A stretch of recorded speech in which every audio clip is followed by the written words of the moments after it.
Hey everyone! Welcome back to the Dark Truth Diaries, where real love turns to lies, and trust turns to terror. Tonight, we're diving into one of the most personal, emotionally devastating stories I've ever told.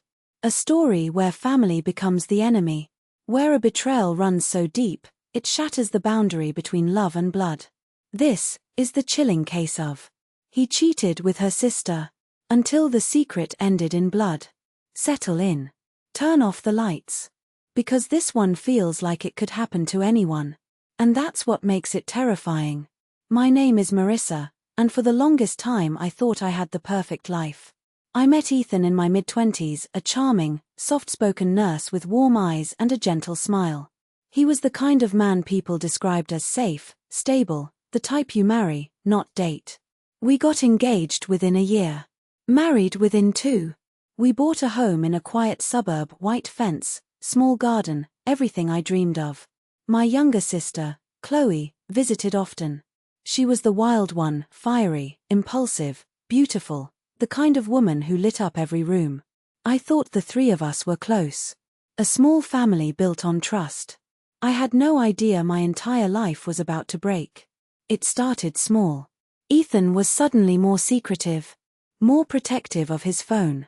Longer shifts. Last-minute schedule changes. At first, I blamed stress. Nurses deal with a lot. But then there were moments I couldn't ignore. He smelled like a perfume I didn't wear. He came home freshly showered from work. He kept talking about Chloe. Much more than usual. This is ridiculous, I told myself. It's just family. But intuition is rarely wrong. One Friday night, Chloe came over unannounced, wearing a fitted black dress and red lipstick, the kind she usually wore for dates, not a casual visit. She acted nervous. Avoided eye contact. Jumped at small sounds. And Ethan? He seemed too calm. Like he was acting. They barely spoke to each other. But it was the kind of silence that isn't natural. A silence that hides something. Something alive. Breathing. Growing. Later that night, I walked into the kitchen and found Ethan whispering on the phone. "I told you not to come tonight." She's starting to notice. He froze when he saw me. I asked who he was talking to. He lied. Badly. My stomach dropped, but I still didn't want to believe what I already knew. It was Chloe who broke first. 3 days later, she showed up at my door, eyes swollen, hair a mess, trembling like she'd seen something she couldn't unsee. "We need to talk," she said. And then she confessed everything. Her voice shaking, barely audible. She and Ethan had been having an affair. For 8 months. 8 months of lies. 8 months of stolen moments. 8 months of betrayal under my own roof. I felt my body go numb. My ears ringing. My throat closing. Chloe fell to her knees, crying, begging me to forgive her. But forgiveness wasn't even a thought in my mind. In that moment, something inside me cracked, quietly, without a sound. And the crack grew into something darker. When Ethan came home, I was waiting. He tried to deny it. He tried to twist it.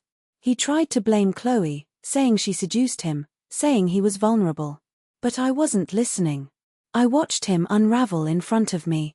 The man I thought was good, loyal, honest. He wasn't any of those things. And as he spoke, as he panicked, as he begged, I felt something I never thought I'd feel. Nothing. Just a cold emptiness. The kind that makes you dangerous. Ethan left that night. Packed a single bag. Slammed the door. Said he needed space. I didn't call him. Didn't chase him. I simply waited. Because I knew exactly where he'd go. Chloe's apartment. What happened next no one ever predicted. Not even me. 3 days later, Chloe's neighbor called the police complaining about a violent fight in the apartment next door.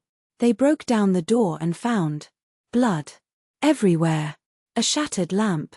A broken chair. Furniture overturned. A horrifying struggle. Chloe was on the floor, barely alive but conscious. Ethan was slumped beside her, unconscious, bleeding from a head wound. The police believed it was a domestic dispute gone violent.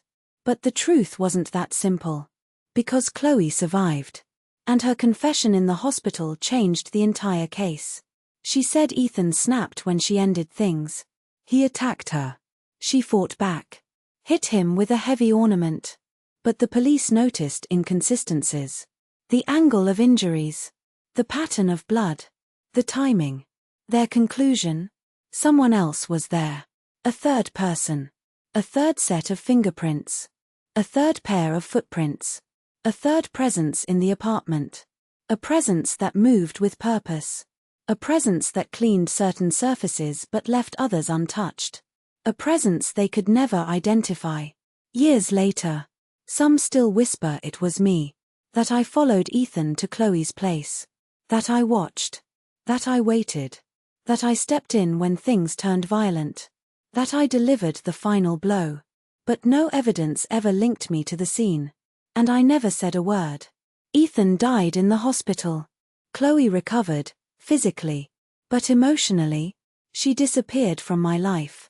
Moved out of state. Changed her number. And me. I filed for widow's benefits. Sold the house. Moved to a quiet town where no one knew my name. Some nights, I replay everything. Every lie. Every touch. Every betrayal. And the blood. And I wonder, was what happened fate? Or revenge? Did Ethan destroy himself? Or did I help? And if I did, does that make me a monster? Or just a woman pushed beyond her breaking point? In the end, one truth remains. When trust breaks inside a family, it doesn't shatter softly. It explodes. Until someone bleeds. If you made it to the end, thank you for staying with me through this dark and deeply emotional journey. Stories like this remind us that betrayal doesn't always come from strangers. Sometimes it comes from the people closest to you. The people you love. The people you trust. The people you'd never suspect. Let me know in the comments. Was this revenge? Was this self-defense? Or was this a tragedy waiting to happen? Don't forget to like, subscribe, and turn on the notification bell so you never miss the next deep dive here on the Dark Truth Diaries. Until next time, stay safe, stay aware, and remember, some secrets don't stay buried. They come back. In blood.